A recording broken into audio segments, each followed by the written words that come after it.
Here is a fact that will break your brain. Cleopatra, the last pharaoh of Egypt, lived closer in time to the moon landing than to the construction of the Great Pyramids.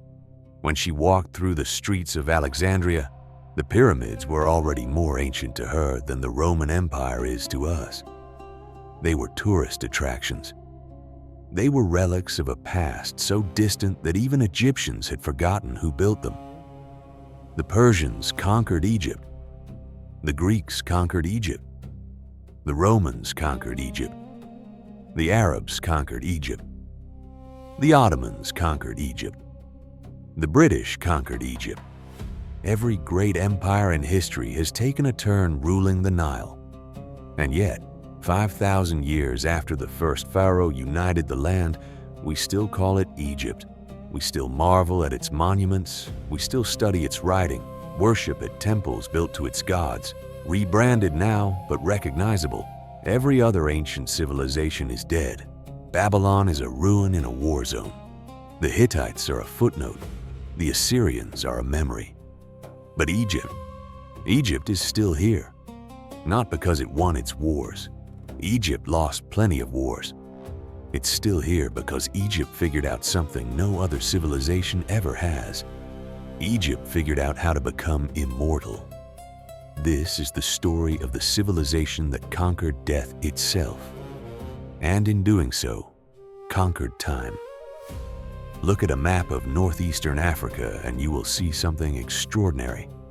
A vast desert stretching endlessly in every direction, one of the most hostile environments on Earth. And cutting through that desert like a lifeline, a single river, the Nile. The longest river in the world, flowing north from the heart of Africa to the Mediterranean Sea. On either side of that river, a thin strip of green, fertile land, perhaps 10 miles wide in most places.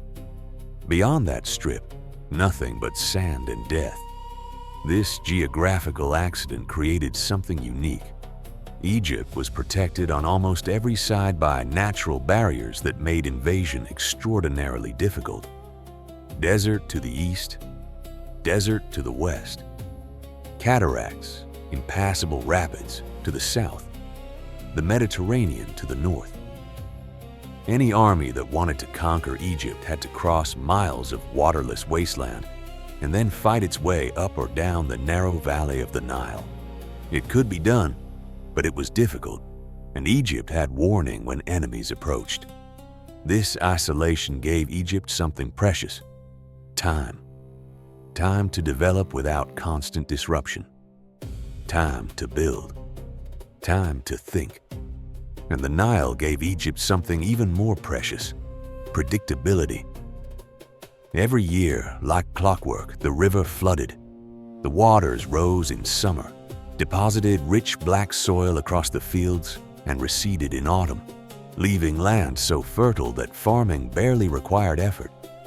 No irrigation struggles, no desperate search for water, no famine years when the rains failed, at least not often. The Egyptian farmer planted seeds in the miraculous mud the Nile left behind and watched things grow. This predictability shaped how Egyptians saw the universe. Unlike peoples in harsher climates where nature seemed chaotic and dangerous, Egyptians experienced a cosmos that was fundamentally ordered. The sun rose every day. The river flooded every year. The seasons followed their pattern. There was a rightness to things, a cosmic regularity that could be understood and relied upon. They called this principle Ma'at, truth, justice, balance, the divine order that held everything together. To live in accordance with Ma'at was to participate in the harmony of the universe. To violate Ma'at was to invite chaos. But the Egyptians took this idea further than anyone else. If the universe was orderly, if patterns repeated eternally, then perhaps death itself was not an ending. Perhaps it was just another transition, like the flooding and receding of the Nile, like the setting and rising of the sun. Perhaps with the right preparations, a person could continue existing forever in a realm beyond this one. Perhaps immortality was possible. This idea, this obsession with cheating death, would drive Egyptian civilization for 3,000 years. Everything we associate with ancient Egypt flows from this single concept. The pyramids?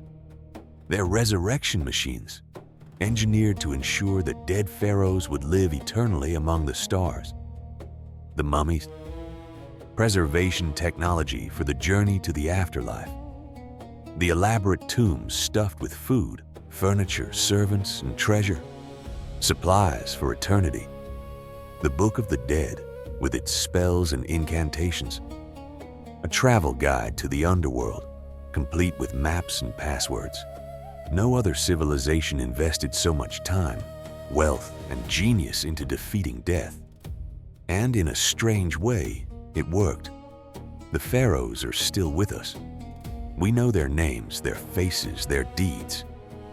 Ramesses II has been dead for 3,000 years, but his mummy tours museums. Schoolchildren learn his story. His statues still inspire awe. He wanted to live forever. He succeeded. The civilization that would become Egypt began coalescing around 5000 BCE, when farming communities along the Nile started developing more complex societies. By 3100 BCE, more than 5,000 years ago, a king named Narmer, also known as Menes, accomplished something unprecedented. He unified Upper Egypt and Lower Egypt into a single kingdom. We have an artifact that commemorates this moment, the Narmer Palette, a carved stone showing the king smiting his enemies, wearing both the white crown of Upper Egypt and the red crown of Lower Egypt. It is one of the oldest historical documents in human existence. From this moment on, Egypt would think of itself as one land, united under a god-king who wore the double crown. And the pharaoh was genuinely believed to be divine, not just divinely appointed like European kings who claim to rule by the grace of God, but actually a god walking the earth. The pharaoh was the living incarnation of Horus, the falcon god. When he died, he became Osiris, lord of the underworld. This divine kingship was the engine that made everything possible. Because the pharaoh was a god, serving him was a religious duty. Building his monuments was an act of worship, and ensuring his immortality was essential for the survival of the cosmic order itself. If the pharaoh's body decayed, if his soul could not find its way to the afterlife, Maat itself would be threatened. Chaos would consume the world. This is why the Egyptians built the pyramids. Around 2650 BCE, during the reign of Pharaoh Djoser, an architect named Imhotep designed something revolutionary, the step pyramid at Saqqara, a structure made of stacked mastabas, rectangular tombs, rising in steps toward the sky.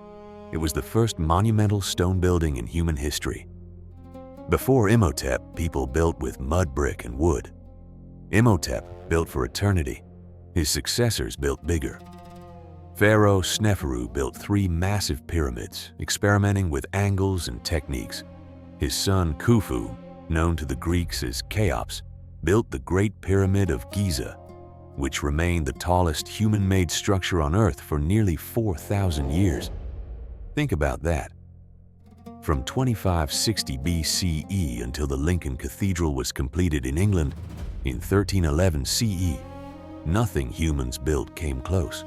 The Great Pyramid contains an estimated 2.3 million stone blocks, some weighing as much as 80 tons, fitted together with such precision that you cannot slide a piece of paper between them.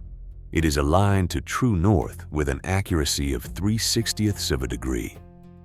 We still argue about exactly how they built it. The Pyramid Age was Egypt's first golden age, the Old Kingdom, when pharaonic power was absolute and resources flowed toward these monuments to immortality. But nothing lasts forever, not even Egypt's first flourishing. Around 2200 BCE, The old kingdom collapsed. The Nile floods failed. Famine spread. Central authority disintegrated. Regional governors seized power. Egypt shattered into competing factions, and for over a century, chaos reigned. This is the first intermediate period, a time of civil war, starvation, and suffering that Egyptians would remember with horror. But Egypt reunified under the Middle Kingdom, and then fell apart again, and then reunified under the New Kingdom. This cycle, unity, decay, chaos, reunification, would repeat throughout Egyptian history. The form of the state changed. The ruling families changed, but the idea of Egypt endured. And with each restoration, the Egyptians looked back to the first time, the age of Narmer and Khufu, and tried to recapture that golden age. They were always building for eternity, always reaching back to an idealized past while preparing for an endless future. The first great external test came around 1650 BCE, when a people the Egyptians called the Hyksos, rulers of foreign lands, swept into the Nile Delta from the east. They brought new military technology, horse-drawn chariots, composite bows, bronze weapons superior to Egypt's copper. They conquered Lower Egypt and established their own dynasty, ruling from the city of Avaris. For over a century, foreigners sat on the throne of the pharaohs. This should have been the end. The divine order had failed. A foreign people ruled the sacred land, but something strange happened. The Hyksos didn't destroy Egyptian civilization.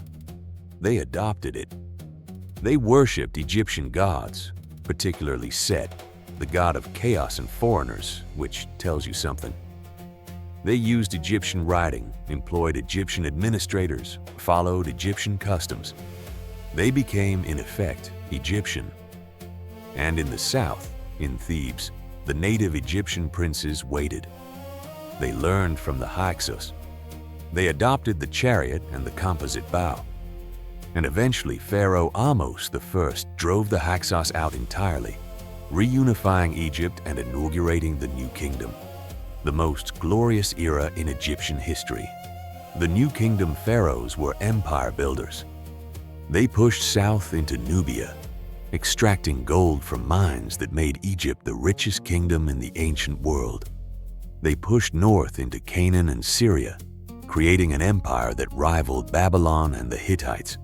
Thutmose III, sometimes called the Napoleon of Egypt, conducted 17 military campaigns and never lost a battle. Hatshepsut, one of the few women to rule as pharaoh, built magnificent temples and sent trading expeditions to the mysterious land of Punt. Akhenaten, the heretic pharaoh, briefly overturned the entire Egyptian religious system, declaring that only one god, the sun disk Aten, existed. His experiment failed, but his son Tutankhamun became the most famous pharaoh in history thanks to the discovery of his intact tomb in 1922. And then there was Ramesses II, the greatest of them all. He ruled for 66 years, the longest reign in Egyptian history. He built more monuments than any other pharaoh. The temples at Abu Simbel, carved from living rock, with 4 colossal statues of himself staring eternally across the Nile. He fathered over 100 children. He fought the Hittites at the Battle of Kadesh around 1274 BCE, one of the largest chariot battles ever fought, with perhaps 5,000 chariots on each side. And though neither side won decisively, Ramesses carved it on every available surface as a glorious victory. He negotiated history's first recorded peace treaty. When he finally died at over 90 years old, he had outlived most of his children and many of his grandchildren. His mummy survives. You can look into the face of a man who was already ancient when Troy was destroyed, who ruled Egypt when Moses, if he existed, was leading the Hebrews through the desert. Ramesses wanted to be remembered forever. His wish was granted. But the New Kingdom eventually faded. The Sea Peoples, mysterious invaders whose identity scholars still debate, swept through the eastern Mediterranean around 1200 BCE, destroying civilizations from Greece to Anatolia. Egypt survived their attacks but was weakened. Libyan dynasties took the throne. Nubian kings from the south conquered Egypt and ruled as pharaohs, becoming Egyptian themselves, building pyramids in Sudan that still stand today. The Assyrians invaded, sacked Thebes, and withdrew. Egypt was becoming a prize that stronger powers fought over, rather than a power in its own right. In 525 BCE, the Persian Empire under Cambyses II conquered Egypt. The greatest empire the world had ever seen, absorbed the land of the pharaohs. Persian kings now wore the double crown and called themselves pharaohs. They ruled Egypt for over 2 centuries with only brief interruptions. The Greeks arrived next. Alexander the Great conquered Persia and Egypt in 332 BCE, and when he died, his general Ptolemy seized the Nile and established a dynasty that would rule for 300 years. The Ptolemies spoke Greek, not Egyptian. They built Alexandria, one of the great cities of antiquity, with its famous library and lighthouse. They were foreigners, but they too became Egyptian. They adopted pharaonic titles and rituals. They built temples to Egyptian gods. They presented themselves to the native population as legitimate successors to Narmer and Ramesses. When Cleopatra VII, the last of the Ptolemies, the woman we simply call Cleopatra, fought to save her kingdom, she did so as an Egyptian queen, not a Greek princess. She learned to speak Egyptian, something no Ptolemy had bothered with in 300 years.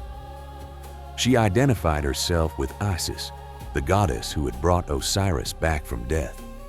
She was fighting to preserve Egyptian independence, and when she lost, when Octavian's Roman legions captured Alexandria in 30 BCE and Cleopatra took her own life, 3,000 years of pharaonic rule came to an end. Egypt became a Roman province, the personal property of the emperor, too rich and important to trust to the Senate. For the next 7 centuries, Egypt was ruled from Rome, then Constantinople. Christianity spread up the Nile and ancient temples became churches. The old gods faded, not completely, not at once, but gradually. Their worship suppressed and forgotten. The last dated hieroglyphic inscription was carved in 394 CE. Within a few generations, no one could read the ancient writing anymore. Egypt's own children had lost the key to their ancestors' voices. It would not be recovered until Jean-François Champollion deciphered the Rosetta Stone in 1822, opening a window on a lost world. But even as Egypt forgot its ancient self, the essence persisted. The Coptic language, still used in Egyptian Christian liturgy today, is the last living descendant of the language of the pharaohs. The Christian image of the Madonna and Child echoes Isis nursing the infant Horus. The structure of monasticism, which would shape Christianity worldwide, was developed in the Egyptian desert by the first monks. Egypt kept transforming while remaining itself. In 641 CE, Arab armies arrived, bringing Islam. Within a century, most Egyptians had converted. Arabic replaced Coptic as the language of daily life. Cairo was founded, becoming one of the great cities of the Islamic world. Egypt was ruled by Arabs, then by Turks, then by the Fatimid caliphs, then by the Mamluks, slave soldiers who overthrew their masters and ruled Egypt for over 2 centuries. In 1517, the Ottomans conquered the Mamluks and added Egypt to their vast empire. The land of the pharaohs was now a province of a Turkish sultan. Through all of this, Persian rule, Greek rule, Roman rule, Arab rule, Turkish rule, Egypt remained Egypt. The Nile still flooded, the farmers still planted in the black soil, the monuments still stood, even when nobody remembered why they were built. The idea of Egypt as a distinct civilization, a place with its own identity separate from its rulers, never quite died. And in the modern era, that idea burst back to life. Napoleon's invasion in 1798, which he hoped would cut Britain's route to India, was a military failure. But it awakened European interest in ancient Egypt and began the modern science of Egyptology. The British controlled Egypt from 1882 onward, running it as a colony in all but name. But Egyptian nationalism grew. In 1952, a group of army officers led by Gamal Abdel Nasser overthrew the monarchy and declared Egypt a republic. The British were expelled. The Suez Canal was nationalized. Egypt, for the first time in 2.5 millennia, was ruled by Egyptians again. Nasser positioned Egypt as the leader of the Arab world, the voice of anti-colonialism, the champion of the global South. Modern Egypt's identity is Arab and Islamic, shaped by the last 14 centuries of history. But beneath and alongside that identity, something older pulses. The pyramids are on the flag. Pharaonic imagery fills the national imagination. Tourists still come, as they have for 3,000 years, to gaze at monuments built when the world was young. This is Egypt's ultimate victory. The pharaohs built for eternity, and eternity is what they got. Not because their mummies survived, though many did. Not because their treasures escaped the tomb robbers, though some did. But because the idea of Egypt, the image of Egypt, the fascination with Egypt has never faded.